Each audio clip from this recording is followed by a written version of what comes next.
Muito boa noite a todos. É um prazer recebê-los aqui no ciclo de palestras do mestrado profissional em políticas públicas da Universidade Católica de Brasília. Na noite de hoje, a gente tem o prazer e a honra de estar recebendo o professor Gustavo Menon. Muito obrigado, Gustavo. A gente já te agradece antecipadamente. Cumprimentar aqui o professor Carlos Carrasco, nosso coordenador do programa de pós-graduação, do mestrado profissional em políticas públicas. E na noite de hoje, acho que não teria um tema melhor para retratar um pouquinho do que a gente está vivendo, não só no Brasil, mas também no ambiente ou no cenário internacional, com a temática da palestra do professor Gustavo, né? Sociologia do Novo Constitucionalismo Latino-Americano. Acredito que o professor vai poder abordar muito, não só sobre o contexto e o cenário que a gente está experimentando e vivenciando aqui no Brasil, mas também fazer essas relações com o ambiente e o cenário internacional. Vou só rapidamente apresentar o professor Gustavo e aí eu já passo a palavra para ele. Com relação ao nosso ciclo de palestras, aqueles alunos que estão aqui, a quem eu já agradeço também a presença, né, e aqueles que são convidados, muito bem-vindos. O professor Gustavo vai apresentar o tema e, caso seja necessário, ao final, acho que talvez fique melhor para não quebrar um pouco o raciocínio, mas aí o professor Gustavo também fica à vontade para definir isso. As perguntas podem ser feitas, a pessoa abre o áudio e o vídeo, faz a pergunta, ou se quiser colocar no chat também, eu vou fazendo ao final essas perguntas e aí a gente faz algumas provocações também, tá joia? Então, para apresentar o nosso palestrante da noite, né, o professor Gustavo Menon, que é doutor em Ciências, né, Sociais e Humanidades, pelo Programa de Pós-Graduação e Integração da América Latina, da Universidade de São Paulo, o PROLAN. É mestre e graduado em Ciências Sociais pela Pontifícia Universidade Católica de São Paulo. É pós-doutor em Direitos Humanos, né, pela Universidade de Salamanca, na Espanha, e atua como professor do Programa de Pós-Graduação em Integração da América Latina, da USP, né, da Universidade de São Paulo, e professor do Programa de Pós-Graduação em Direito da Universidade Católica de Brasília. Professor Gustavo, muito obrigado, muito honrado com a vossa presença aqui em nosso programa, e tenha uma boa palestra, passo a palavra, fica muito à vontade e obrigado por participar aqui conosco. Imagina, muito obrigado pelo convite, pela apresentação, professor Tiago. Queria saudar o professor coordenador do programa de pós-graduação, mestrado profissional em políticas públicas, professor doutor Carlos Henrique Carrasco, estender os meus cumprimentos a todo o corpo discente, corpo docente da nossa querida e amada Universidade Católica de Brasília, estudantes do curso de graduação, chamei aqui os meus alunos da disciplina de Relações Governamentais, um pouco daquilo que eu quero compartilhar nesse diálogo, nesse bate-papo de hoje, e, claro, saudar os pesquisadores, os investigadores e investigadoras das diversas linhas, dos variados programas de pós-graduação que se fazem presentes na Universidade Católica de Brasília. Da minha parte, é uma honra, recebi com muita alegria esse convite para estar compartilhando nesse ciclo de palestras um pouco das minhas pesquisas e para além dessas discussões, claro, serem discussões introdutórias sobre o que seria a sociologia do novo constitucionalismo latino-americano, quero sinalizar, quero abordar de modo, digamos, introdutório, algumas premissas que ensejam esse debate, que ensejam essas reflexões. Passo aqui para um compartilhamento de um rápido material para suscitar essas recentes e essas inéditas reflexões sobre o nosso lugar no mundo, sobre a América Latina condicionada em termos não só de se pensar essa inserção dependente periférica na lógica do sistema internacional, mas como que na América Latina, a partir desse contexto de virada do milênio, isto é, a transição do século XX para o início do século XXI, a promoção de novos textos constitucionais que acabaram evocando debates fundamentais para se pensar a positivação de novos direitos. É o caso da emergência dos chamados direitos de terceira geração, os direitos difusos e coletivos, e aqui apresento rapidamente uma espécie de síntese das discussões desse projeto de pesquisa que vem sendo concebido em rede, não só pela atuação dos pesquisadores do Programa de Pós-Graduação em Direito, coordenado pelo professor doutor Maurício Tim do Vale, mas também os investigadores, docentes e o corpo discente do Programa de Pós-Graduação e Integração da América Latina da Universidade de São Paulo.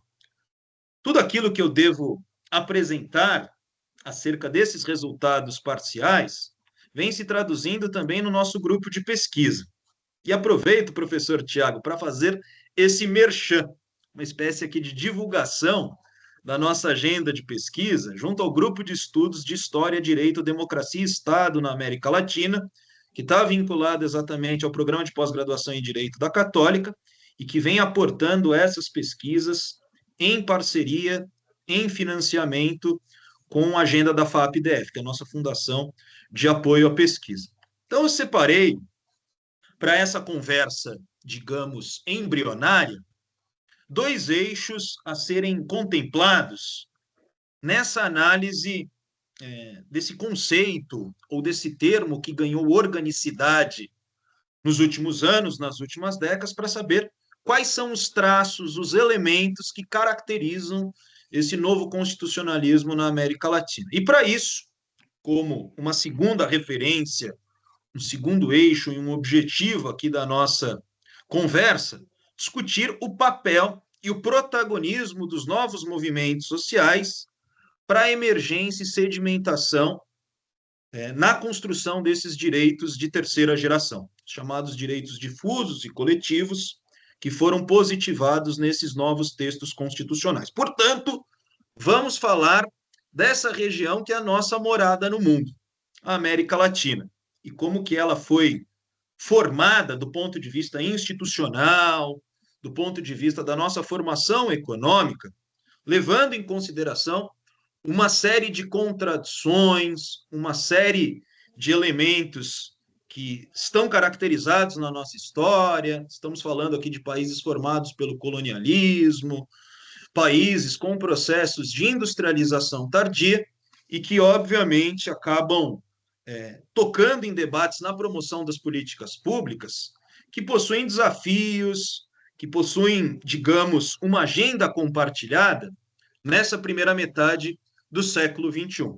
A título de referência, estamos falando aqui da elaboração de políticas públicas redistributivas, políticas públicas que visam o combate das violências e das desigualdades em suas múltiplas dimensões, para além de outras agendas no campo comercial, no campo econômico. Portanto, a proposta é uma proposta de se pensar as balizas constitucionais na promoção dessas políticas públicas, muito em linha com essa agenda dos novos movimentos sociais, como que esses movimentos foram protagonistas na promoção desses novos textos constitucionais.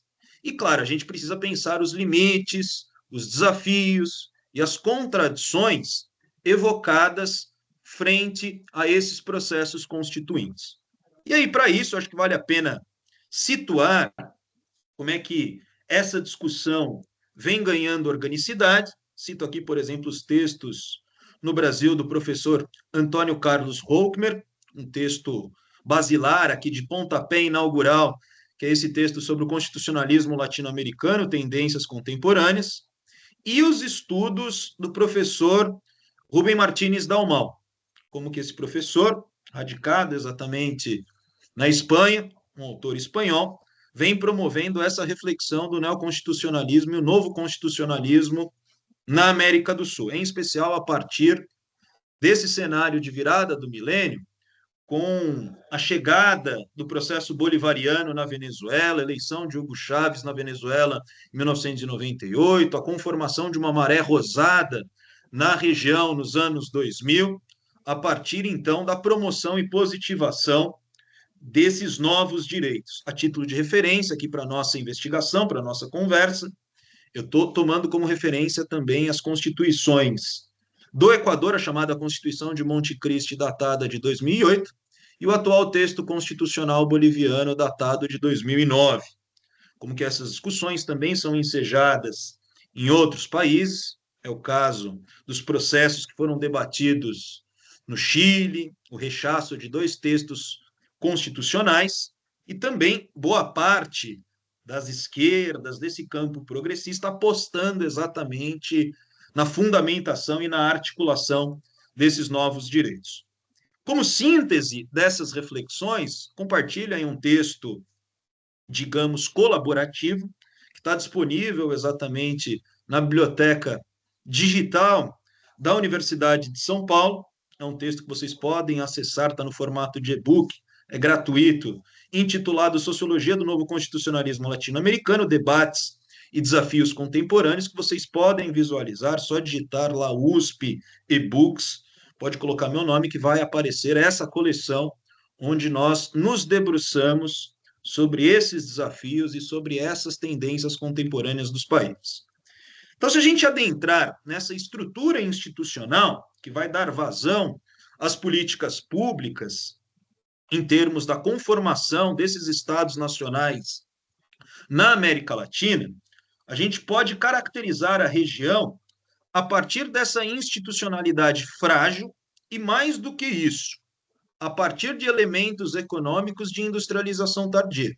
Como que as nossas independências elas são conquistadas após mais de 3 séculos de um colonialismo brutal, um colonialismo que se expressou em distintas violências, e na conformação desses novos estados nacionais no século XIX, veja que os desafios que foram ensejados era como então pensar esse lugar no mundo, esse lugar das relações internacionais, frente a uma atuação caracterizada na divisão internacional do trabalho, nessa condição de dependência e subdesenvolvimento. Aqui as teorias cepalinas são teorias cruciais para se observar essas assimetrias do comércio internacional, e obviamente que as nossas industrializações são industrializações datadas da transição da primeira para a segunda metade do século XX, onde nós temos uma série de fenômenos que são candentes na articulação política e na conformação desses novos estados nacionais. Então, temos revoluções, ditaduras, esse quadro de dependência e subdesenvolvimento que eu quero focalizar na leitura da palestra de hoje. Ainda do ponto de vista de algumas referências que ancoram esse debate, essa coleção do Leslie Bethel, a coleção História da América Latina, organizada pela EDUSP, trata-se de uma obra basilar na compreensão da formação desses novos estados nacionais. O historiador inglês Leslie Bethel está ligado à Universidade de Cambridge, e ele tem essa coleção vastíssima de que acaba tocando nos principais debates, nos principais desafios da América Latina ao longo do tempo, desde o período colonial, lá no século XVI, até a contemporaneidade. Mas como o recorte é um recorte vinculado mais em uma dimensão política do tempo presente, por isso que eu destaquei aí esse último eixo na estrutura da nossa apresentação. Então, como vocês sabem, a América ela não foi descoberta, ela foi invadida e saqueada, uma vez que aqui já existiam inúmeras civilizações, e como um traço desse novo constitucionalismo latino-americano, vocês vão observar esse resgate por parte dos movimentos sociais em termos de uma cosmovisão ancestral que vai ganhar fôlego, que vai ganhar organicidade na promoção de alguns direitos, em especial na Carta Equatoriana e na Carta Boliviana. Então, trata-se de um resgate dessas civilizações que foram classificadas pela historiografia como civilizações pré-colombianas, e aqui a gente está falando de uma diversidade, não só étnico-linguística, mas uma diversidade em termos das formas de sociabilidade, das tecnologias e técnicas, que já povoava todo o continente americano. Isso que nós conhecemos atualmente como América Latina e a região das Três Américas. Do ponto de vista da demografia, a gente pode observar em vários textos de antropólogos, antropólogas, esses estudos da demografia, e aqui cito especialmente a professora Manuela Carneiro da Cunha, nessa obra, que eu acho uma obra significativa, História dos Índios do Brasil, onde ela fala do processo de conquista, da colonização e seus ecos na formação desses estados periféricos e dependentes na lógica do sistema internacional. Então, são várias as civilizações. Geralmente, quando a gente estuda a América Latina, o professor Carrasco é testemunha disso, a gente parte de uma abordagem etnocêntrica, se compreender até nessas civilizações pré-colombianas as sociedades dominantes. Vocês já pararam para pensar sobre isso? Então, quando a gente olha para os livros, por exemplo, do ensino médio, o que está lá são as culturas maias, astecas, na América do Sul, a prevalência do Império Incaico, mas nós não nos atentamos para essa diversidade linguística, étnica, cultural, de tecnologias que esses povos acabaram, então, sendo afetados, não só pela dinâmica do colonialismo, mas pela dinâmica da colonialidade. Então, a gente sempre olha para essas civilizações que são as civilizações dominantes, de modo anterior à chegada dessas forças metropolitanas, dessas forças europeias. Aqui as referências são referências vinculadas a essa passagem do século XV para o século XVI, 1492, com a chegada de Colombo nas Américas, a invasão de Francisco Pizarro, temos também na região do atual México a invasão de Hernán Cortés frente à sociedade asteca, mas aqui na nossa leitura sobre a modernidade, para se compreender esses traços jurídicos na implementação de um novo constitucionalismo na América Latina, eu acho que cabe salientar esse esforço analítico que vem sendo ensejado pelas leituras de Economia Mundo. Como conciliar um período de longa duração, mas não só explicar tudo pelo passado, não é isso. É como, então, essas temporalidades elas são ressignificadas em uma dimensão do tempo presente, em uma dimensão que afeta exatamente a formulação de políticas públicas, a atuação não só comercial, mas aquilo que se refere exatamente a essas temporalidades, as continuidades, os pontos de inflexão que foram observados ao longo da história. Portanto, é um debate sobre os desafios da modernidade e alguns autores classificando os países da América Latina como países de modernidade tardia, não só de industrialização tardia, como que os nossos processos de diversificação da matriz produtiva apenas são formulados, como eu disse, insisto, no século XX, mas aqui os ecos dessa modernidade frente à composição dos nossos estados nacionais. Em uma leitura marxista, isso retrata aquilo que o Marx chama a atenção de acumulação primitiva do capital, mas nas abordagens institucionais há um certo consenso, né, de que o colonialismo tem esse peso na nossa formação econômica, na nossa formação social e na nossa formação, digamos, de um ethos latino-americano. O próprio Pablo Neruda, no seu Canto Geral, caracteriza as diferentes formas de dominação do colonialismo a partir exatamente dessa frase célebre. O professor Tiago certamente conhece, né? A espada, a cruz e a fome iam simplesmente dizimando a família nativa americana. Então, veja que é esse parâmetro de pensar a conquista da América que passa a ser resgatado na leitura desses novos textos constitucionais. Como inovar? Como pensar para além desses pilares eurocentrados?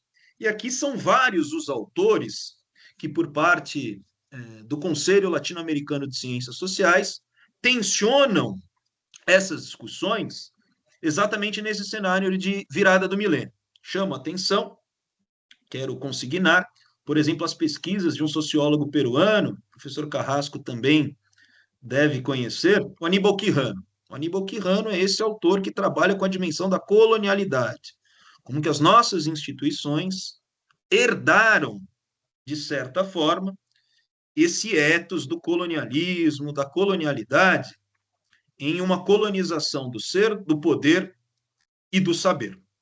Então, o sistema colonial passa a ser problematizado na emergência do novo constitucionalismo latino-americano.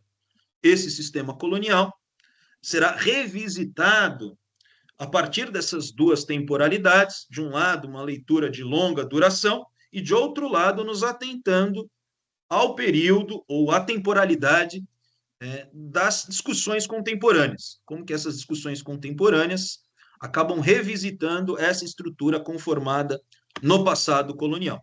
E aqui há um resgate, professor Tiago, colegas, dessas memórias, dessas lutas ensejadas desde a configuração desses estados nacionais. Quando a gente olha para as abordagens do constitucionalismo europeu, veja que essas teses ilustradas datadas do século XVIII fazem a travessia do oceano e acabam chegando na região, chegando nessa região que nós entendemos como América Latina, nas lutas dos chamados libertadores e libertadoras da América. Então, no caso peruano, a gente tem lá as lutas de Tupac Amaru II, na região do Alto Peru, atual Bolívia, a gente tem Bartolina Sissa, Tupac Katari. Mas como que os estados nacionais serão conduzidos a partir de uma elite crioula? Chama a atenção para esse ponto de inflexão que trata-se exatamente da promoção de um texto constitucional altamente radical em meio à modernidade, que é exatamente a emergência, a configuração da Revolução Haitiana na virada do século XVIII para o início do século XIX. Percebam, de forma paralela aos valores, ao levante francês de 1789, uma pequena ilha caribenha que passou de forma orgânica por esse crivo perverso do regime de escravização, se levantará de forma contrária a esses valores e a esses projetos coloniais. E aqui chama a atenção para a Constituição haitiana de 1805, que dá esse pontapé inicial na leitura do novo constitucionalismo, no sentido de pensar plataformas antissistêmicas e, portanto, contra-hegemônicas diante do constitucionalismo europeu. Aqui vale a pena citar como que nessas lutas de Toussaint de Louverture, do próprio Jacques Dessalines, há um projeto de independência, de ruptura com a estrutura econômica que estava colocada até então. Vale também consignar, nessa leitura dessa primeira Constituição, a Constituição do Império Haitiano, de 1805, como que essa condução de independência se caracteriza também na promoção da reforma agrária, um segundo elemento que expressa os valores da Revolução Haitiana, e também a abolição completa do regime de escravização. Por que esses três elementos são importantes? Veja, que aqui um primeiro texto constitucional está apontando para a independência, reforma agrária, ponto 2, e amplo debate de abolição completa do regime de escravização. Esses três elementos são conjugados na Revolução Haitiana, e como vocês sabem, em toda a América Latina, os países se tornam independentes diante do pacto colonial, acabam, então, rompendo com os laços das economias metropolitanas, promovem o movimento de abertura dos portos, porém, a estruturação econômica permanece intacta. O regime de escravização permanece intacto, tanto na independência dos Estados Unidos em 1776, na própria independência brasileira de 1822, e esses novos estados nacionais são inseridos no sistema internacional nessa condição muito ditada pela dependência na composição da divisão internacional do trabalho. Então, há muitas obras que fazem a leitura da Revolução Haitiana como um ponto fora da curva nos processos de independência, e aqui, nesse novo constitucionalismo latino-americano, cabe pontuar como que essas lutas serão não só revisitadas, rememoradas, a partir exatamente dos debates vinculados ao século XX. Então, há um resgate dessas memórias, dessas lutas, dessas plataformas anticoloniais na conformação desse novo constitucionalismo na América Latina, na atual conjuntura. Em linhas gerais, nós estamos falando de sociedades que passaram a se industrializar, tanto no norte bem como no sul global, e como que, diante dessas assimetrias do norte e do sul global, a gente precisa pensar não só o nosso lugar no mundo, mas como então romper com essas fronteiras do subdesenvolvimento e da dependência. Então, acho que na idade contemporânea o debate que está colocado é esse debate. Em termos da positivação de direitos inéditos, professor Tiago, cabe destacar também o texto constitucional, que será catalisado via uma primeira revolução datada do início do século XX, como que a Revolução Mexicana de 1910, 1911, ela foi importante no sentido de conformar valores do presidencialismo, que implementa na configuração do seu texto constitucional, que antecipa, por exemplo, os debates sobre os direitos trabalhistas. Quando a gente olha para a realidade brasileira, CLT é datada do início da década de 1940, 43. Então, aqui, na experiência mexicana, nós temos a verticalização desses debates em meio a esse processo revolucionário que vai conformar não só a positivação dos chamados direitos sociais, os direitos de segunda geração, mas também esse aceno para as políticas de desestruturação do regime fundiário na região e, obviamente, que o México apontando para esses valores de terra e liberdade. Zapata, Pancho Villa são autores importantes aqui no curso da Revolução Mexicana, e essa Constituição, a Constituição de 1917, que trata-se aqui de um texto constitucional que se faz valer, que está vigente até os dias atuais. Então, essa marca de uma industrialização tardia, veja que ela será caracterizada nas principais economias latino-americanas. Isso faz parte exatamente do ciclo varguista no Brasil, governo Cárdenas do México, que revisita as políticas da Revolução, o peronismo na Argentina a partir da década de 40, e, claro, na leitura de muitos autores da ciência política, sociólogos, cientistas sociais de forma geral, você tem essa abordagem da configuração de um Estado populista na região. Como que o populismo é um traço, digamos, para se pensar os ciclos econômicos e os ciclos políticos na América Latina, inclusive na atualidade. Tem gente que revisita esse conceito, autores que gostam e outros que criticam, mas é um debate que está sendo ensejado, que está suscitando inúmeras controvérsias, e esse debate é um debate que faz essa análise no sentido de interpretar se o novo constitucionalismo na região trata-se de uma expressão de um chamado neopopulismo. Então, esse é um debate que a gente precisa fazer, que a gente precisa dar conta na produção de pesquisas acadêmicas. No entanto, eu parto das leituras da CEPAL, e aqui são nomes importantes, que vão contribuir para a configuração dessa leitura da teoria cepalina.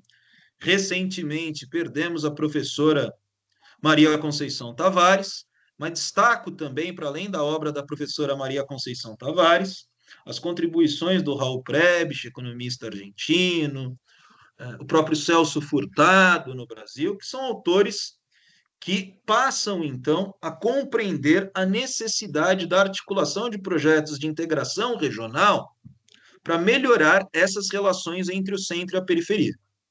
Ou seja, os projetos de integração promovendo complementariedade econômica e, consequentemente, a partir da adoção de medidas de industrialização, uma melhor inserção, uma inserção, digamos, mais autônoma, frente às divisas, frente às disputas do comércio internacional. A proposta da CEPAL é essa proposta de se fazer uma leitura heterodoxa da economia e criticar o enfoque ricardiano, muito ancorado, muito, digamos, nutrido pelas leituras ortodoxas, pela leitura da economia política internacional, que se expressa exatamente na teoria das vantagens comparativas, tudo aquilo que a gente conhece. A CEPAL, portanto, revisita o pensamento keynesiano e aí, para isso, estabelece a necessidade de fomento dos projetos de integração regional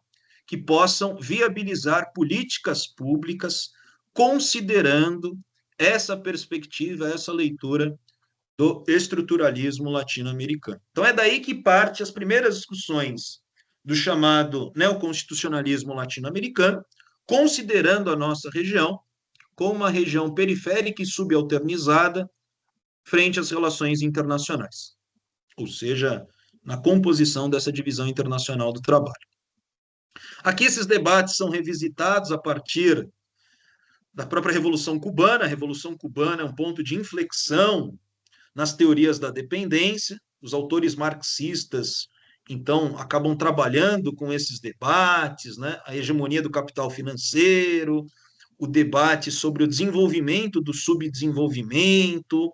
Muitos autores refazem a leitura, né, das teorias do imperialismo. O próprio Rui Mauro Marini, na realidade brasileira, trabalha com essa chave de caracterização na América Latina, a partir da ideia, a partir do viés da superexploração do trabalho e a partir de uma atuação brasileira subimperialista, e alocando exatamente os nossos problemas, principalmente nas nossas burguesias, né? As nossas burguesias internas, que são burguesias associadas e subordinadas ao capital internacional. Isso aqui é um debate amplo que se caracterizou do ponto de vista bibliográfico, do ponto de vista das abordagens historiográficas nos anos 60 e nos anos 70, mas com essa historicidade do modo de produção, vale a pena dizer, eu trouxe aqui, por exemplo, a obra da professora Vânia Bambirra, que entende a região a partir dessa dimensão de um capitalismo dependente, que a história do nosso subdesenvolvimento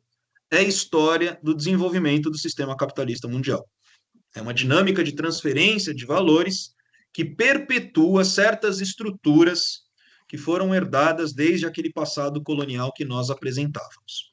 Na América Latina, como a gente está falando de sociedades caracterizadas não só pelo subdesenvolvimento, pela promoção de instituições frágeis, lembrem-se também dos golpes que foram gestados na região a partir dos anos 1960 e na década de 1970. Então, no Cone Sul, nós temos a presença desses governos militares, ditaduras militares que promoveram essa política muito antenada em termos de segurança nacional, e aqui a violação de direitos humanos, a supressão de direitos fundamentais, tortura, execuções sumárias, enfim, um período aqui que nós precisamos não só revisitar, mas estabelecer essas políticas de justiça de transição. O saldo é um saldo perverso na atuação dos movimentos sociais, exatamente em termos de perseguição a esses dissidentes. Então, eu trouxe alguns dados exatamente das comissões nacionais da verdade, né? No Brasil, nós tivemos apenas uma Comissão Nacional da Verdade, que foi formulada em 2014, mas os números são números assustadores. No entanto, o que nos interessa é, nesse processo de redemocratização, o que ganha vitalidade, o que ganha, digamos, força na elaboração desses novos textos constitucionais. Portanto, a saída dos regimes militares trata-se de uma saída pactuada.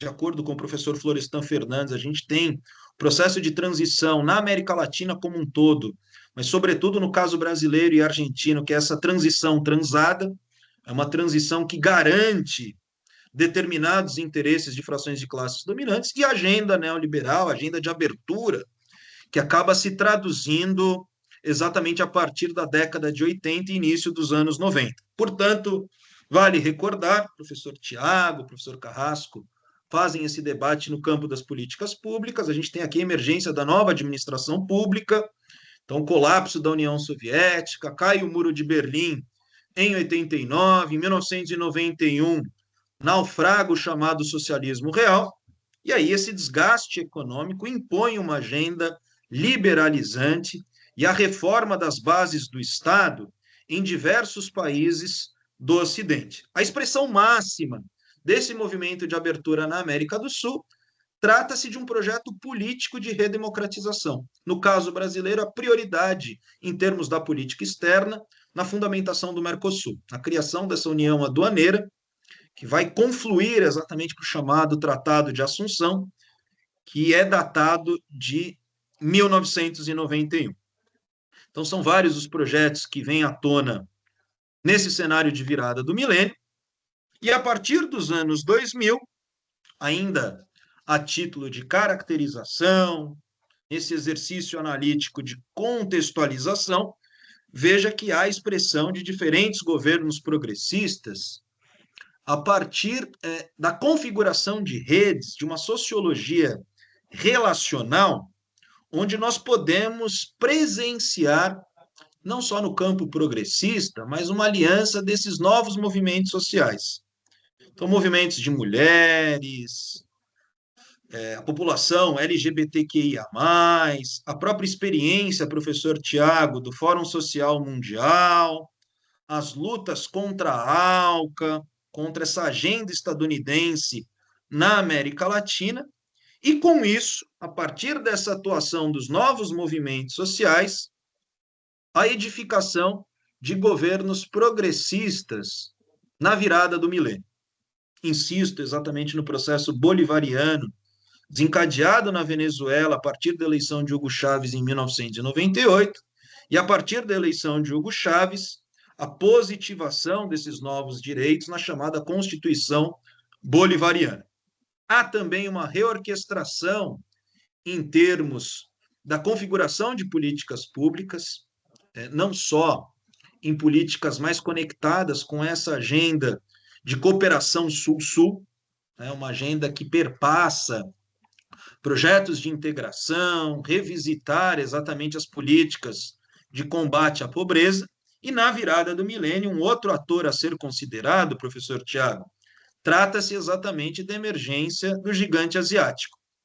Trata-se aqui desse boom chinês que promoveu um ciclo de commodities no início do século XXI. Então, esses dilemas foram ensejados, foram despertados nessas teses do novo constitucionalismo latino-americano. Esses novos textos constitucionais acabaram absorvendo essas tensões, essas contradições do nosso tempo, e essa correlação de forças permanece em aberto na atual conjuntura, onde, a meu juízo, no meu entendimento, nós estamos diante de um quadro de fragmentação política e desintegração econômica naquilo que se refere à correlação de forças na região. Esse cenário, a meu sentir, muito fragilizado em termos dos projetos de cooperação e nas iniciativas de integração regional.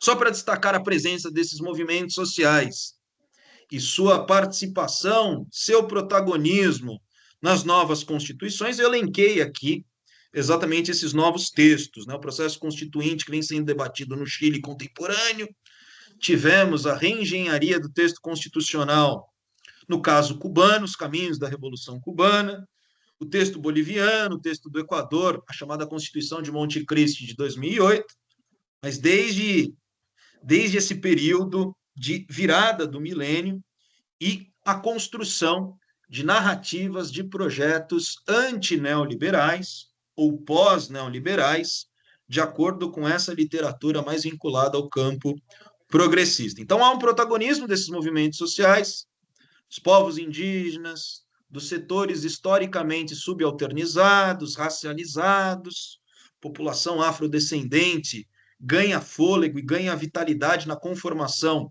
desses novos textos constitucionais, e isso ficou cristalino, para quem quiser conversar depois a respeito desses estudos comparados, desses estudos de caso. Eu pesquisei exatamente no meu doutoramento uma espécie de relato etnográfico do processo constituinte no Equador. Mapeei os principais atores da chamada Constituição de Monte Cristi de 2008, que foi despertada e concebida em grande medida por um projeto do ex-presidente Rafael Correa, que se autodeclarava como uma revolução cidadã, uma revolução que tinha como objetivo retirar o Equador daquele quadro de crise econômica que afetou o país destituindo sucessivos governos. A título de referência, é exatamente frente à realidade equatoriana, nesse período dos anos 2000, que nós temos a destituição de diversos presidentes.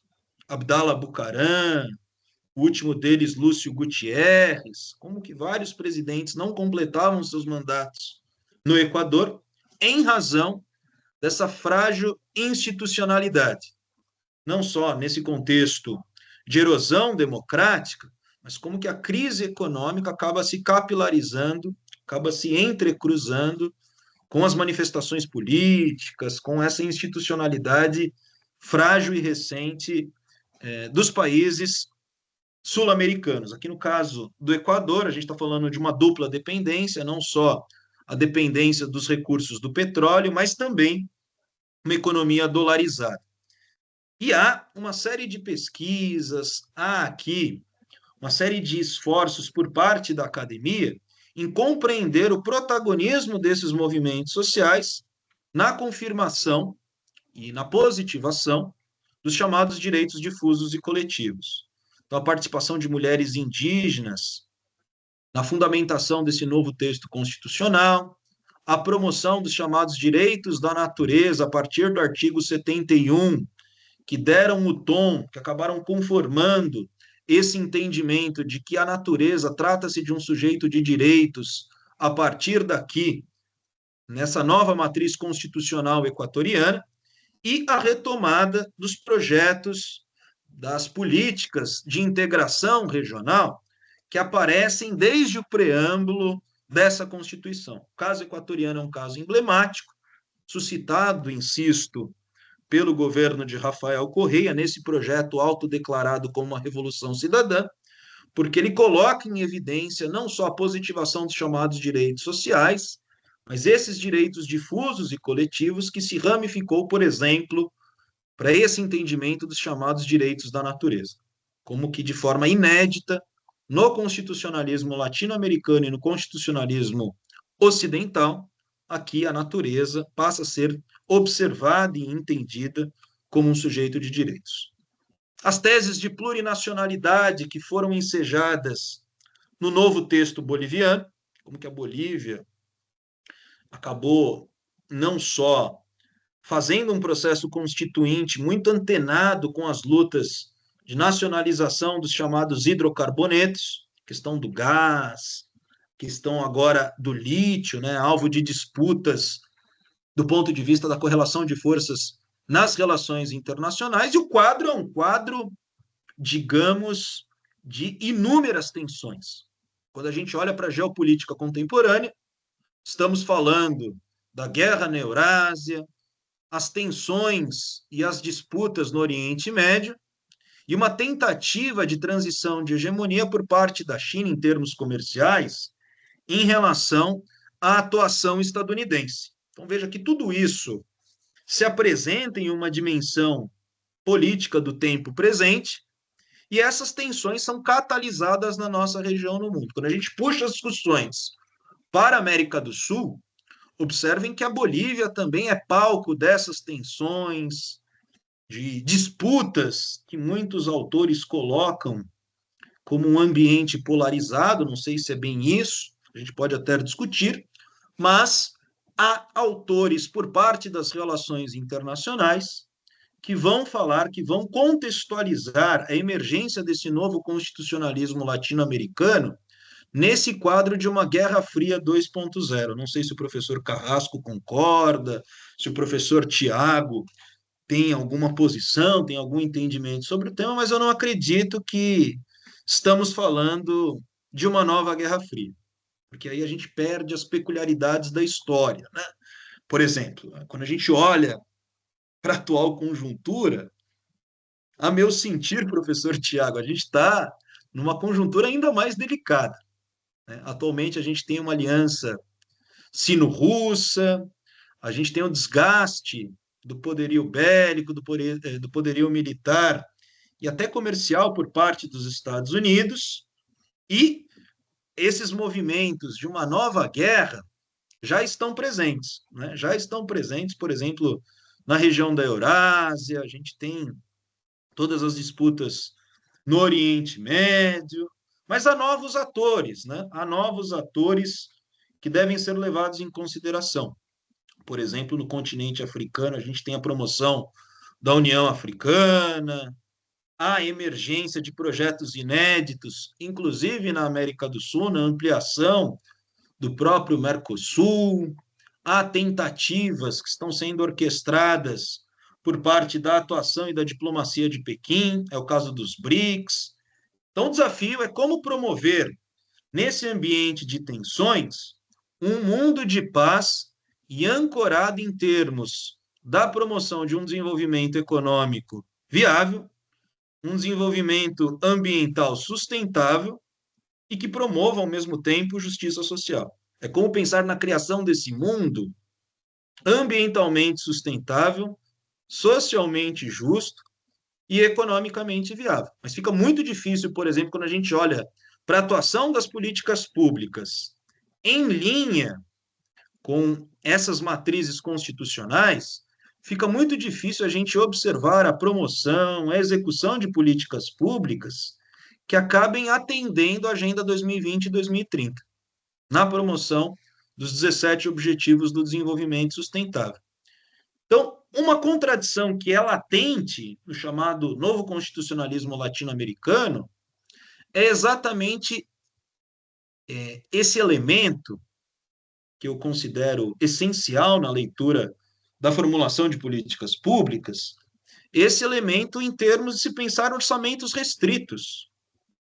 Como que a matriz econômica, não sei se eu estou me fazendo entender, não sei se eu estou me fazendo, digamos, claro aqui nos debates, estou me tornando didático nas palavras, mas como que essa inserção primária exportadora inviabiliza ou torna inexequível a positivação e a materialização desses novos direitos previstos exatamente em textos constitucionais, como no caso da Bolívia, do Equador, e nos processos constituintes de outros países da América Latina, sobretudo na América do Sul. É o sentimento exatamente de boa parte da população chilena. Então, quando a gente olha para as teses de plurinacionalidade, o que muitos dos governos vão dizer é o seguinte: ora, mas a gente não atendeu sequer os direitos sociais, como é que a gente vai falar em direitos de terceira geração? Os direitos, não só de terceira geração, mas os direitos difusos e coletivos, sendo que temos flagrantes carências, temos problemas a serem equacionados no nosso dia a dia. Os grandes bolsões de miséria, não só pobreza extrema, mas as desigualdades em suas múltiplas dimensões. E nessa caracterização dos países latino-americanos, muito em função também desse quadro de subdesenvolvimento e dependência, em uma atmosfera que marca nitidamente esse abismo que separa ricos e pobres, brancos e negros, brancos e indígenas, no caso aqui da Bolívia, homens e mulheres, e assim por diante. Então, como implementar essa agenda de novos direitos, sabendo que estamos ancorados nessas matrizes primárias exportadoras? Eis aí a contradição a ser equacionada. Não sei se dá para vocês captarem os desafios exatamente, as tendências do chamado novo constitucionalismo na região. Como a gente está falando de um processo não só de financiarização do modo de produção, mas de reprimarização das nossas economias, esses direitos simplesmente viram letra morta na promoção desses novos textos constitucionais. Se a gente olhar, por exemplo, o caso boliviano, em tela aí para vocês, a gente está falando da experiência do ciclo do lítio. Mas, de novo, chama a atenção para as relações do Brasil com os seus vizinhos. Quando a gente olha para a realidade brasileira, a gente está falando de uma entrada no comércio internacional condicionado também em termos dessas remessas, desses produtos primários exportadores. se vocês olharem para a agenda de exportação do Brasil, para a balança comercial, não só a China como nosso principal parceiro econômico, nosso principal parceiro comercial, mas uma pauta de exportações na realidade brasileira contemporânea, basicamente fundamentada em termos de exportação de petróleo, proteína animal, soja, celulose e minério de ferro. Basicamente é isso que o Brasil vem produzindo e corroborando com as teses, com as leituras do nosso subdesenvolvimento. Por isso que a gente precisa atualizar, no meu entendimento, Tiago, aquelas leituras do pensamento cepalino e projetar um novo desenvolvimentismo. É por aí que eu transito nas minhas leituras. A gente pode problematizar, pode discutir isso, mas o Chile passa também exatamente por uma série de discussões, uma série de debates no sentido de colocar fim a essa herança pinochetista. Lembrando que o Chile é uma espécie de laboratório das experiências dessa agenda neoliberal, desde o momento de configuração da sua ditadura em meados lá de 11 de setembro de 1973. E veja que a experiência chilena trata-se aqui de uma experiência digna de nota, já que há uma articulação em termos não só da plurinacionalidade, mas de forma inédita no constitucionalismo ocidental, a promoção de uma constituição com mecanismos paritários. Isto é, uma constituição elaborada por homens e mulheres que passam a discutir como que será essa nova matriz jurídica, essa nova matriz do texto constitucional, mas o debate chileno, como vocês sabem, é um debate que é cheio de nuances, de contradições, onde os dois textos que foram pensados foram amplamente rechaçados por parte da população. E quero terminar, até porque estou controlando aqui o meu tempo, quero terminar rememorando uma obra que eu considero digna de nota, que todos devem conhecer nesse sentimento latino-americanista. A obra do Eduardo Galeano, intitulada As Veias Abertas da América Latina, que infelizmente ainda trata-se de uma obra atual. Então, vai dizer o Eduardo Galeano, lá na promoção da sua introdução. Diz aí o autor: a divisão internacional do trabalho significa que alguns países se especializaram em ganhar e outros em perder. Nossa comarca no mundo, que hoje chamamos América Latina, foi precoce. Especializou-se em perder desde os tempos remotos em que os europeus do Renascimento se aventuraram pelos mares e lhes cravaram os dentes na garganta. Passaram-se os séculos e a América Latina aprimorou suas funções. Ela já não é o reino das maravilhas em que a realidade superava a fábula e a imaginação era humilhada pelos troféus da conquista, as jazidas de ouro e as montanhas de prata. Mas a região continua trabalhando como serviçal, continua existindo para satisfazer as necessidades alheias, como fonte de reserva de petróleo e de ferro, de cobre e carne, frutas e café, matérias-primas de forma geral e alimentos que, destinados aos países ricos, que acabam consumindo-os, ganham muito mais que a América Latina ao produzi-los. Portanto, queria resgatar essa leitura do Eduardo Galeano na composição dessa divisão internacional do trabalho bastante assimétrica, caracterizando essa nossa condição de periferia, do chamado Sul Global, e os desafios que estão por vir, inclusive nos debates sobre o novo constitucionalismo, frente à agenda de políticas públicas no Brasil. Nós estamos em um momento candente, não só de se pensar a paz.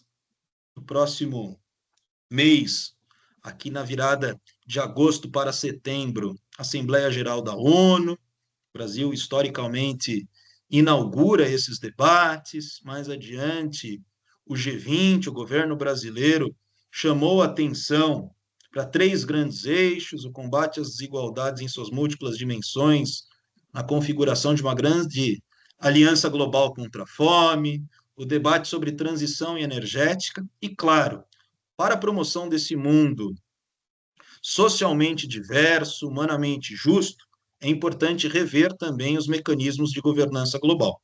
Acho que é por aí que a gente precisa partir das nossas leituras e estancar esse quadro de reprimarização econômica, que trata-se de um traço das economias latino-americanas e que, em grande medida, inviabilizam a organicidade desse chamado novo constitucionalismo. Como que esse novo constitucionalismo, a despeito desse protagonismo dos movimentos sociais, passa a ser condicionado por essas estruturas econômicas que conformam a nossa dependência e o nosso subdesenvolvimento.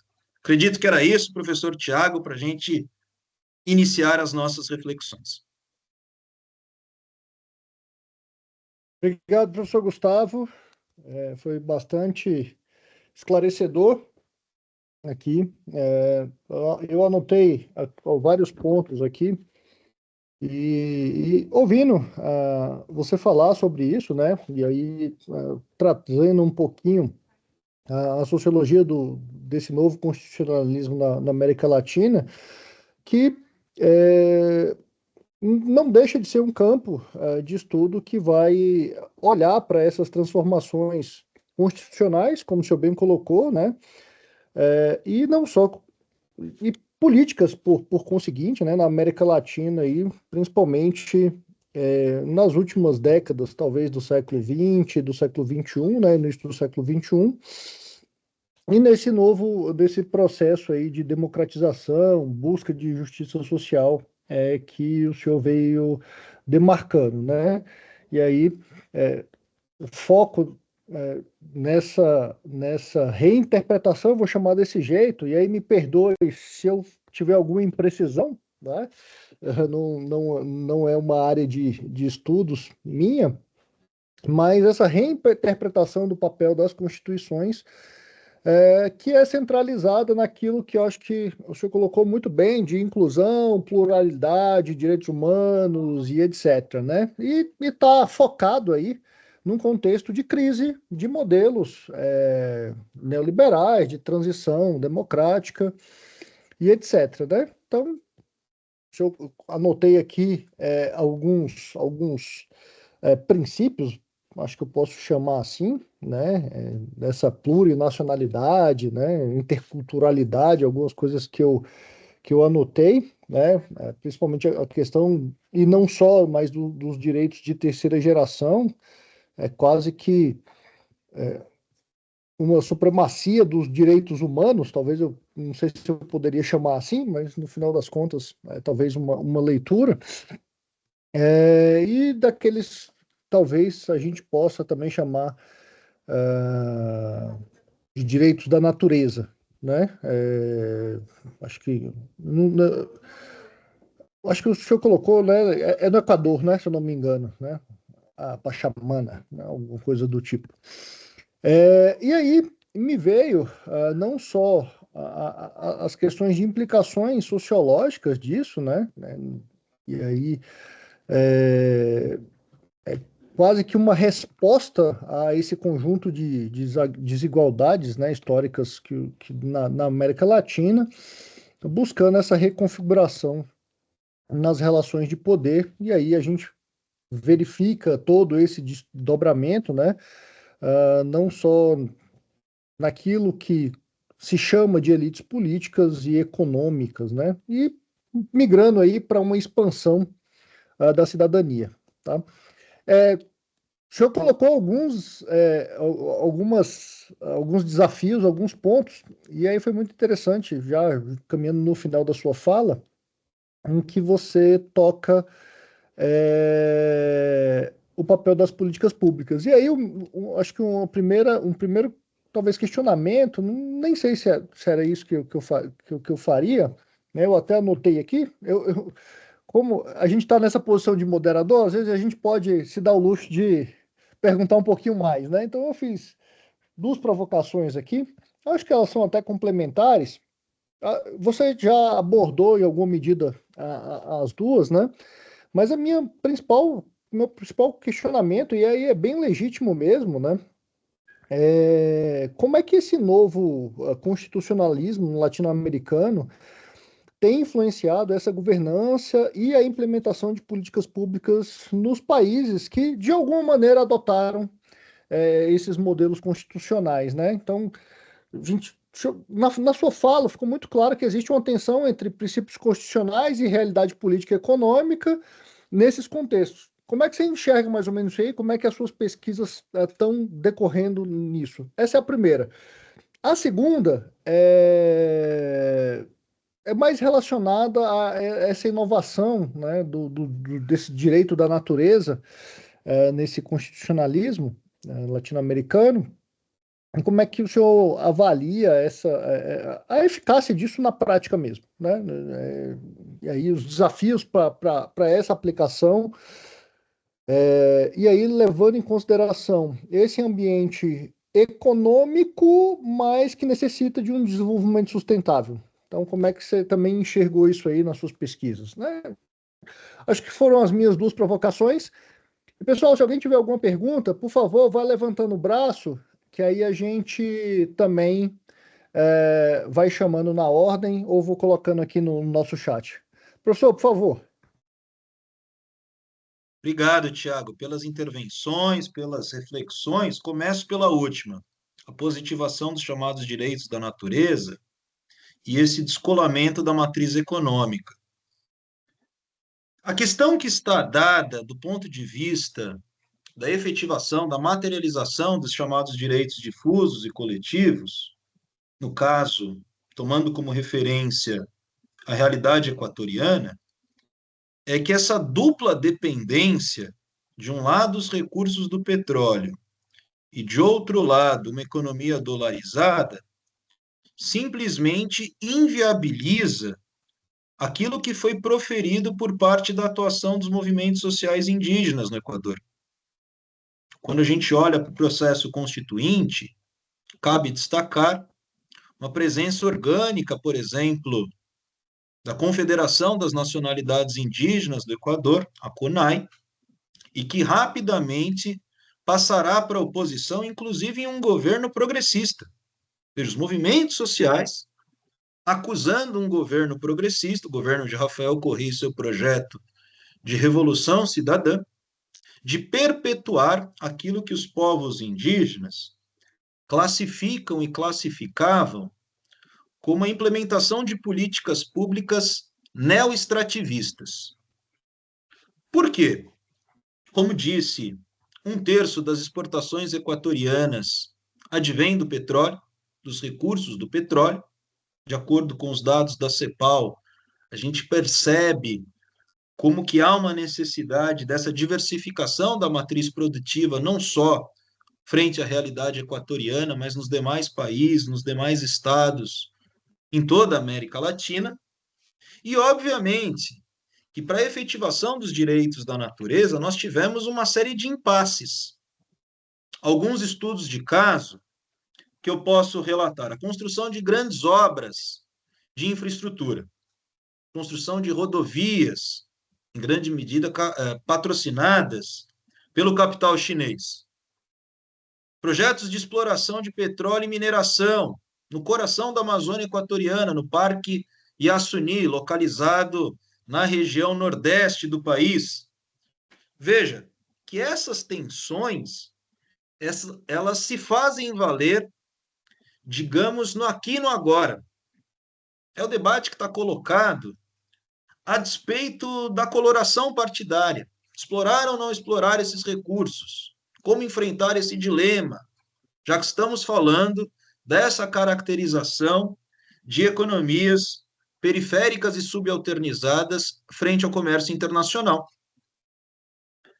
A título também de exemplo, professor Tiago, durante as minhas investigações no doutoramento, inclusive com pesquisa de campo, eu relatei esses impactos em um projeto de exploração de petróleo na Amazônia Equatoriana, mas era um projeto que o governo alegava: ora, como então financiar, como promover um orçamento justo, equitativo, para a mobilização desses direitos, sendo que estamos falando de uma realidade caracterizada pela informalidade, que carece de políticas assistenciais na conformação de redes de proteção.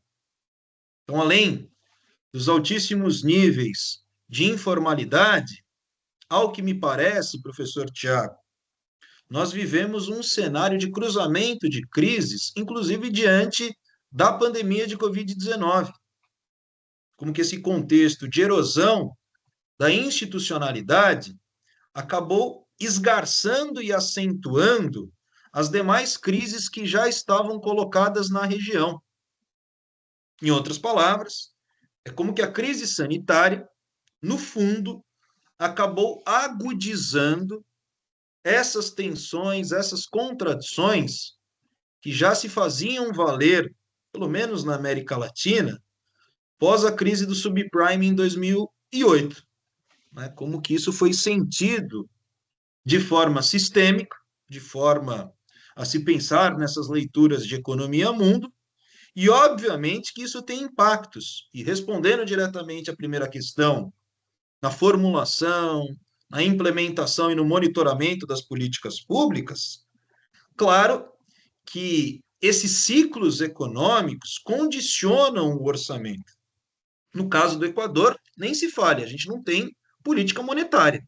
País dolarizado, país que depende exatamente da moeda estadunidense, e percebam a dificuldade de materialização desses chamados novos direitos no novo constitucionalismo latino-americano em relação a esse descolamento da matriz produtiva. É como que, a despeito dessa participação dos novos movimentos sociais, há, digamos, um descompasso entre a realidade, a materialização desses direitos e aquilo que foi positivado em termos não só da matriz constitucional, mas também em toda engenharia, em toda institucionalidade da legislação infraconstitucional. Então, é um debate que extrapola a leitura da própria matriz constitucional. E, claro, para a viabilização dessas políticas públicas, que a gente pensa numa agenda, digamos, que enfrente os problemas e os desafios dos países latino-americanos, para além da intersetorialidade, porque, veja, a reforma do Estado, a nova administração pública que aparece exatamente nessa conjuntura que nós discutimos, professor Tiago. Então, o modelo de administração pública gerencial, intersetorialidade, a presença de novos atores, engajamento da sociedade civil, políticas de orientação até para a formulação de parcerias público-privado, neoliberalismo, tudo aquilo que a gente já conhece em termos desse cenário de virada do milênio, passa a ser ressignificado nessa maré rosada. E a agenda das políticas públicas torna-se uma agenda muito de combate às pobrezas, né? E aqui pobrezas no plural, né?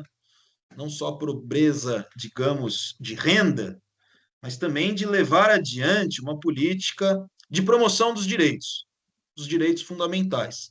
Então, aqui a gente está falando de saneamento, a gente está falando aqui no combate às desigualdades e às violências em suas múltiplas dimensões. Só que para isso a gente precisa ter lastro econômico.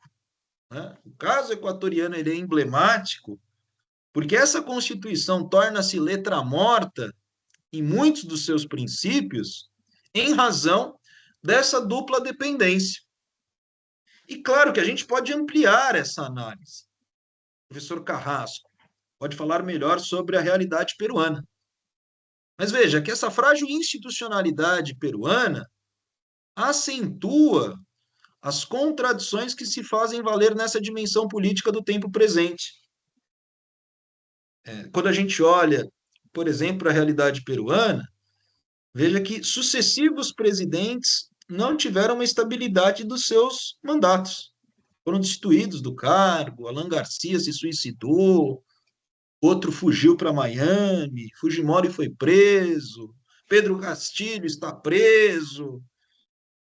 Então, essa institucionalidade, ela afeta necessariamente a construção de políticas públicas, professor Tiago, duradouras. Então, a gente tem muito a prevalência de agendas de governo em detrimento da atuação de políticas públicas de Estado. E aqui a gente está falando de mecanismos distintos. A meu juízo, no meu entendimento, a gente está falando aqui de uma série de descontinuidades que apresentam esse quadro de uma democracia limitada, uma democracia frágil e uma cidadania limitada, onde essas carências são flagrantes em diferentes regiões da América Latina.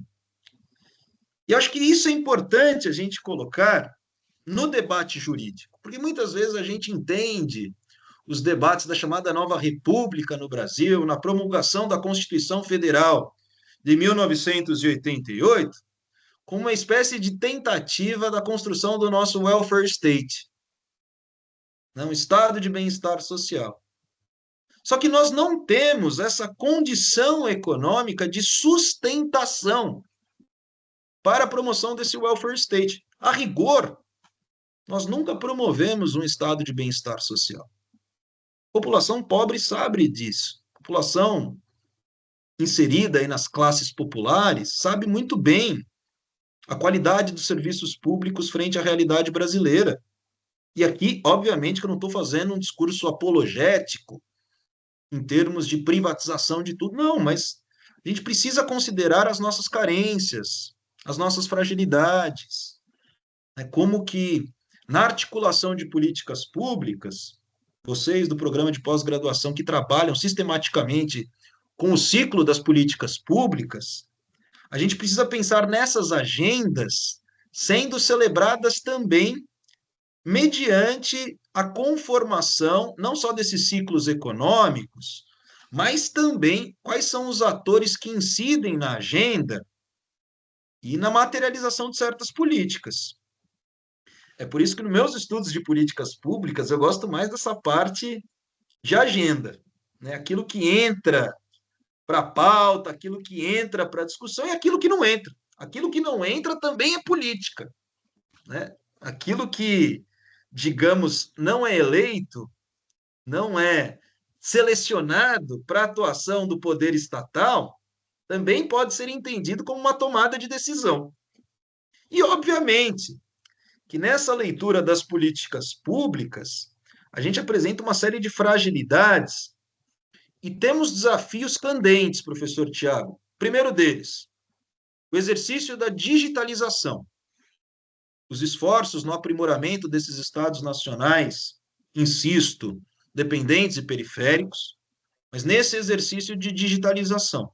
Mas como promover uma digitalização nesses parâmetros da dependência? Como falar de soberania digital, sendo que esses recursos são recursos promovidos pelas nações desenvolvidas e por orientação dessas nações do norte global. Então, isso precisa ser considerado. Primeiro desafio, digitalização na celebração de políticas públicas. Para além da agenda intersetorializada, sinto dizer, os objetivos da Agenda 2030 não serão plenamente efetivados. Isso já está dado em muitos discursos, em muitas aparições dos próprios representantes do sistema ONU, onde simplesmente precisamos repactuar esse mundo que queremos. E temos uma oportunidade sensível para isso, na formulação, na sedimentação de políticas públicas, nessa agenda positiva da política externa brasileira. Considero o atual momento, professor Tiago, candente. Nos debates do G20, o Brasil assumindo a liderança dos BRICS no próximo ano, a experiência da COP30 tocando diretamente nos debates sobre transição energética. Então, o segundo desafio que eu gostaria de elencar, que eu gostaria de pontuar, trata-se exatamente dos debates sobre o desenvolvimento sustentável, repactuar essa agenda 2020-2030, com a construção, inclusive, de novos ODS, igualdade racial, respeito a essas memórias ancestrais e assim por diante. O Brasil vem tensionando esses debates na celebração da sua atual política externa. E, claro, não dá para falar desses ODS sem prevalecer um entendimento por parte do sistema internacional da garantia da paz. E aqui eu acho que esse quarto pilar da sustentabilidade precisa ser reforçado nas nossas ações, no nosso dia a dia. Não interessa a ninguém esses conflitos que estão permeando as relações internacionais. Isso está levando não só a quadros agudos que estão esgarçando no sul global o subdesenvolvimento, mas a gente está na iminência aqui de sucessivas crises que podem gerar efeitos nefastos, tanto para os países do sul global, bem como para as nações plenamente desenvolvidas. Então, para além de repactuar essas metas, eu acho que vale a pena apostar nessa agenda de políticas públicas, em iniciativas, em políticas de cooperação, professor Tiago, pautadas e guiadas nessa lógica de cooperação sul-sul. O Brasil tendo oportunidades de ampliação das suas relações diplomáticas, das suas relações comerciais, nesse chamado sul global. Isso passa, obviamente, por essa reengenharia dos mecanismos de governança global, isso passa nesse mundo pós-Bretton Woods, por isso que eu acho que nós não estamos mais diante do cenário de Guerra Fria, essa Guerra Fria 2.0, não concordo com essa tese, mas aqui a gente precisa rever os mecanismos de financiamento global, né? Em termos da elaboração desses projetos, no atendimento à materialização de uma cidadania plena. O desafio do Brasil é como promover uma democracia substancial, né? A gente está diante de um quadro caracterizado por projetos antidemocráticos, a aparição não só de projetos, partidos antidemocráticos, mas teses negacionistas, essa é a palavra do nosso tempo. E eu acho que esse mundo de paz e esse mundo em plena democracia e promoção dos direitos humanos converge necessariamente para o rechaço desses sintomas do nosso tempo, desses projetos que comungam de preceitos antidemocráticos. Acho que passa um pouco por aí. Obrigado, professor Gustavo. Acho que foi bastante esclarecedor, né? E aí eu fiquei. Isso instiga a gente a discutir uma série de temáticas acerca desse tema, né? E sobretudo que o Brasil experimentou aí também, talvez no último ano, né? No começo desse ano, um pouquinho do ano passado, dessa discussão que a gente vivenciou aí sobre, por exemplo, a exploração do petróleo na foz do Rio Amazonas, Isso. a Guiana fazendo isso, e aí você olha a economia crescendo 38% ao ano, né, um país extremamente pobre, vulnerável. Tudo bem que são multinacionais que estão lá, uma americana e uma francesa, e acaba que isso vai trazer o bem-estar social, no final das contas, né? Se a gente pode elencar isso. Porque eles não tinham nada. Então, com um PIB aumentando 30%, olha, eu gosto de pensar, né? É claro que a gente não sabe em que condições isso está acontecendo, né? Mas é uma discussão que o Brasil enfrentou, ainda está enfrentando, né? E aí acho que esses pontos que você colocou aqui foram muito importantes para a gente direcionar isso. Bom, acho que está acabando a nossa gravação também. Eu passo a palavra aos nossos ouvintes, né? A gente tem, a audiência está bem grande. Se alguém tiver alguma pergunta, inclusive o professor Carrasco também, se quiser comentar ou fazer alguma consideração, fique à vontade.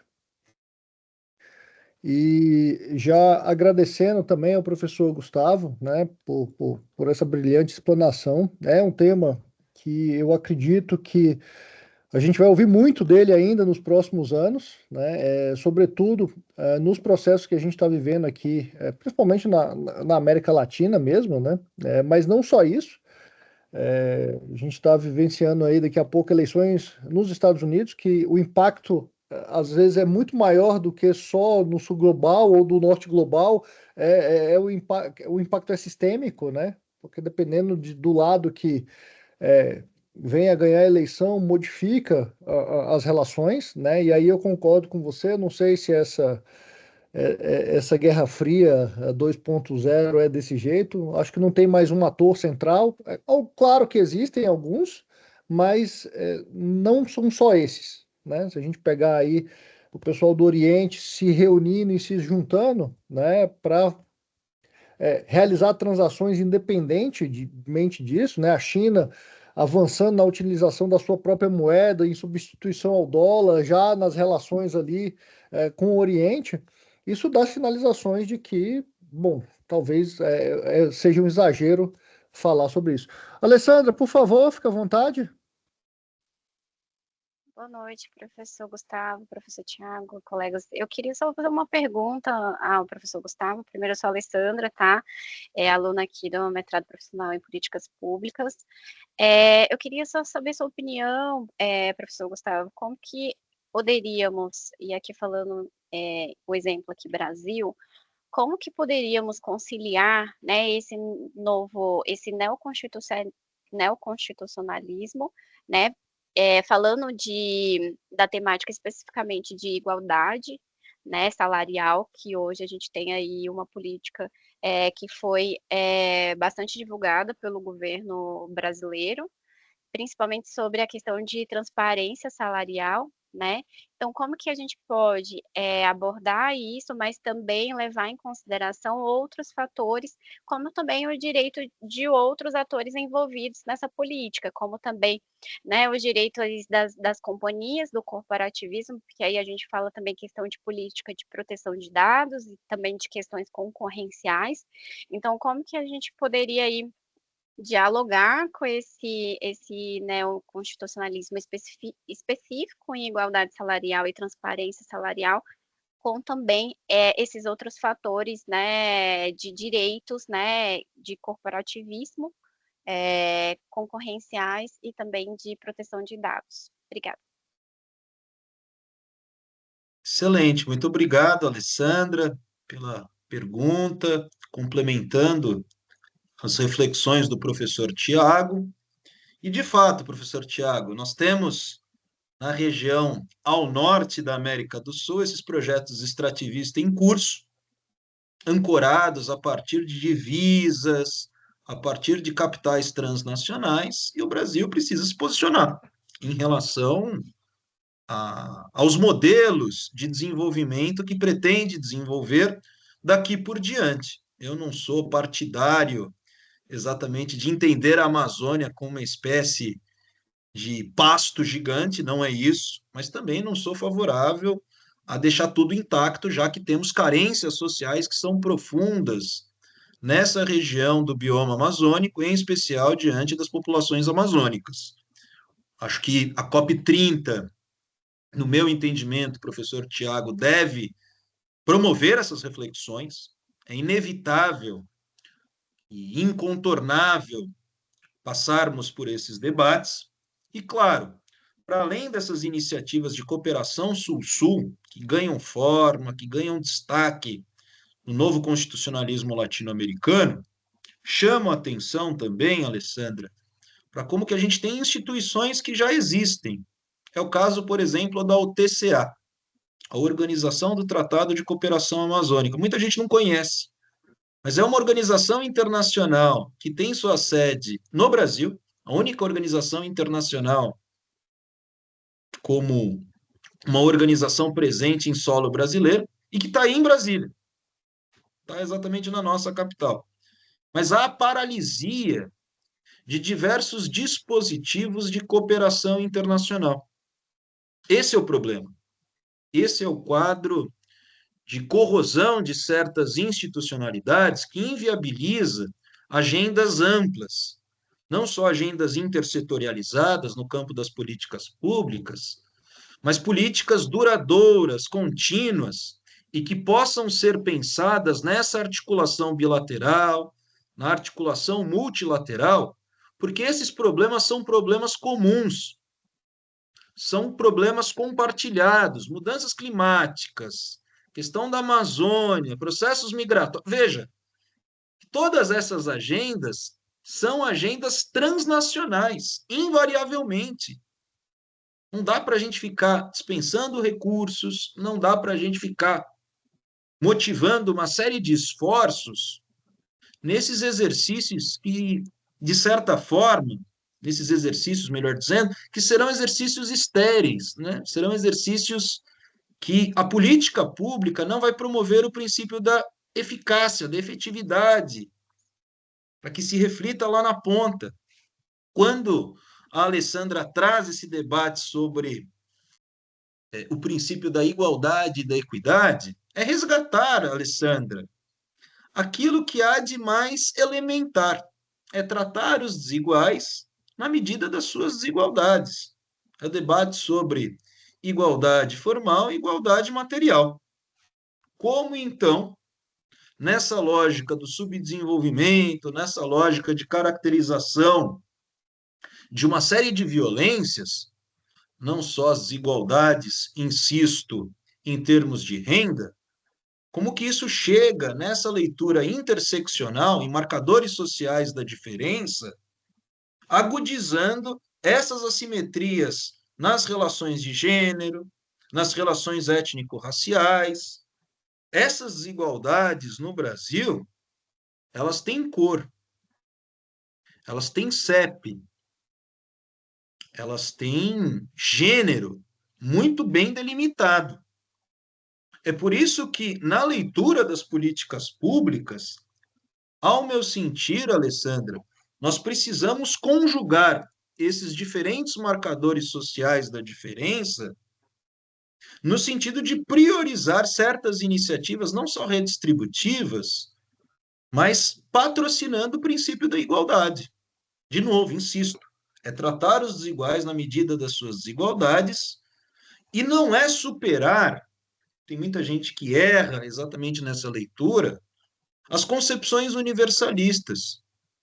Abro o jogo para cada um de vocês, para cada uma. Vocês estão falando aqui com um professor que está muito antenado nas discussões de direitos humanos, em uma lógica universalista. Mas é como pensar a diversidade em universalidade. O desafio é esse. Como não compreender uma universalidade homogênea, já que a gente precisa considerar essas categorias que eu estou mencionando.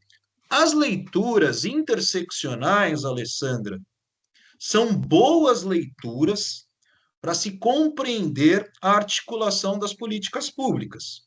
E aqui eu não estou nem apontando para aquela literatura mais estadunidense, né, da Angela Davis, da Patricia Hill Collins, há autoras brasileiras que vocês podem ler que tensionam esses debates das políticas públicas, na formação de agenda, desde o período da saída da ditadura e em meio aos processos de redemocratização.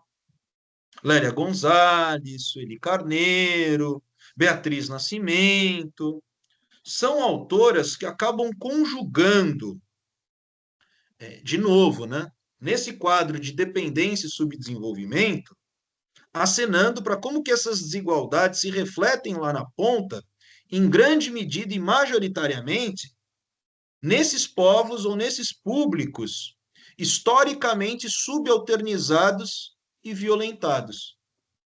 Nesses grupos que historicamente foram racializados e silenciados frente à conformação da cidadania brasileira. O professor José Murilo de Carvalho, Tiago, e professor Carrasco, ele chama a atenção para essa república sem cidadania, uma república dos bestializados. E, claro, a gente também não pode ter uma impressão, ter uma concepção negativa a respeito de tudo.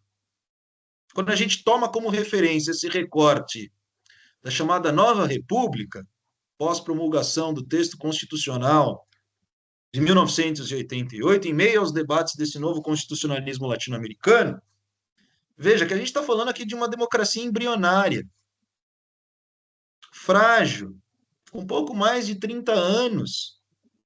Vocês já pararam para pensar, queridos alunos e queridas alunas, estou vendo que tem muita gente aqui do meu curso, da cadeira de Relações Governamentais, que o Brasil possui uma institucionalidade mais caracterizada em termos do regime da escravização do que fora dela, na conformação das nossas instituições, na sedimentação do Estado brasileiro. A gente tem mais período no interior do regime de escravização, no regime escravocrata, do que fora dessa estruturação, não só fundiária, dessa estruturação que ditava as relações econômicas. Então, temos um longo caminho pela frente. Precisamos reafirmar esses valores comprometidos com os princípios constitucionais que foram positivados exatamente em meio aos debates constituintes frente à realidade brasileira. Não precisa inventar nada novo, Alessandra. Acho que os elementos jurídicos estão dados. E vai depender naturalmente e necessariamente da correlação de forças. Porque quando a gente olha para esses debates do novo constitucionalismo latino-americano, quando essas classes populares possuem, digamos, protagonismo em termos da sua atuação, há uma agenda positiva na configuração de novos direitos. Então, os direitos são conquistados e, a depender da correlação de forças, os direitos, como vocês sabem, eles são historicamente e socialmente construídos. Isso aqui não só no novo constitucionalismo latino-americano, mas também em uma leitura até juspositivista. Os direitos, eles não são traduzidos a partir de uma dimensão jusnaturalista. Não. Aqui a gente está falando de direitos que foram duramente conquistados a partir de disputas, a partir dessas tensões, e no caso brasileiro, precisamos nos atentar a esses números que são flagrantes. Quando a gente olha exatamente para essas violências em suas múltiplas dimensões, essas violências não são apenas números. Tem rosto, tem CEP, tem gênero e, sobretudo, tem cor. Obrigado, professor Gustavo. Eu acho que foi maravilhosa a sua participação aqui. Eu agradeço muito mesmo. Acho que eventos como esse tendem sempre a brilhantar, né, e contribuir com o debate, com a formação dos nossos estudantes, seja dos cursos que for, e também o nosso, né? A gente aprende bastante. Então, agradeço muito. O nosso programa está de portas abertas, né, professor Carrasco? Inclusive, para que a gente possa depois conversar mais. Então, agradeço, muito obrigado. Professor Carrasco, fica à vontade. Então, eu quero agradecer ao professor Gustavo, né, pela palestra. Eu acho que foi mais que uma palestra, né? Foi uma aula, na verdade, né? Ele tocando diversos assuntos, né? Fez uma análise sociológica, falou das políticas públicas, né? Eu acho que existe aí uma ampla gama de ideias para os nossos alunos, de pesquisa. Eu acho muito interessante, porque às vezes a gente está tão focado naquilo que a gente nos interessa, por exemplo, a avaliação de políticas públicas, né? Às vezes temas mais matematizados, mas quando a gente vê, né, de outra área trazendo novas ideias, a gente fica pensando, né? Há muita mais vida fora do que nossos olhos se enxergam. E isso é muito interessante, essa interdisciplinaridade enriquece os nossos programas, né? Parabéns, professor Gustavo, muito obrigado por aceitar nosso convite, o professor Tiago também, excelente na condução, né? Enriqueceu o debate, e os alunos convidados, sempre serão convidados aí, nós estaremos divulgando os links para as próximas palestras. Tem mais, próximo mês, né, na última quarta-feira do próximo mês, nós estamos com uma nova palestra e já estaremos divulgando nas redes sociais. Obrigado, professor Gustavo. Eu posso passar aqui para as considerações finais, estendendo os meus agradecimentos. Eu queria agradecer ao programa de pós-graduação, mestrado profissional em políticas públicas, na figura do seu coordenador, professor Carlos Henrique Carrasco. É sempre muito bom encontrar o professor Carrasco pelas instalações da UCB, são ótimos papos, boas conversas, e quando precisar, já me coloco à disposição em outros temas, em outros debates, mas antecipa, minha linha de estudos é a América Latina, então gosto de pensar esse nosso lugar no mundo, as discussões e as contribuições latino-americanistas, e quero acenar também para um agradecimento a todo o corpo discente, aos participantes, tanto do mestrado, bem como da graduação. Estou vendo muitos dos meus alunos presentes aqui, prestigiando nessa quarta-feira de Copa do Brasil. Não sei se o Flamengo joga hoje, mas temos uma série de jogos em relação à Copa do Brasil, e agradecer a mediação do professor Tiago, de forma cortês, de forma gentil, nos brindou aqui na articulação dessa palestra, e conte comigo. Aquilo que precisar, estou à disposição. Quero dialogar com a comunidade acadêmica a respeito do processo de políticas públicas na América Latina, e faço um convite para terminar, um último merchan aqui, viu, professor Carrasco e professor Tiago? Em novembro, nós teremos exatamente esse debate sobre políticas públicas comparadas no programa de pós-graduação e integração da América Latina da Universidade de São Paulo, ProLan-USP, no nosso congresso internacional, intitulado Pensar e Repensar a América Latina. Depois, basta vocês consultarem no Google, digitar aí ProLan-USP, Pensar e Repensar a América Latina, que vale a pena vocês observarem os eixos de atuação, seminários de pesquisa, até para o aprimoramento dos projetos, na confecção de pesquisas, na leitura exatamente metodológica de cada um dos objetos de investigação. Fica a deixa para a participação de todos e todas no nosso Congresso Internacional Pensar e Repensar a América Latina. Boa parte da UCB deve se fazer presente, os nossos estudos do programa de pós-graduação em Direito. Estou chamando os meus alunos também do curso de Relações Internacionais. Fica o convite e esse registro para que vocês possam estreitar esses debates e essas pesquisas sobre a nossa região no mundo. Agradeço a gentileza do professor Carrasco, professor Tiago, e me coloco à disposição em outras oportunidades. Obrigado, professor Gustavo. Boa noite a todos. Muito obrigado pela participação e a gente se encontra em breve. Um abraço, professor Carrasco. Tchau, tchau, gente. Um abraço, boa noite. Tchau, gente. Tchau, tchau.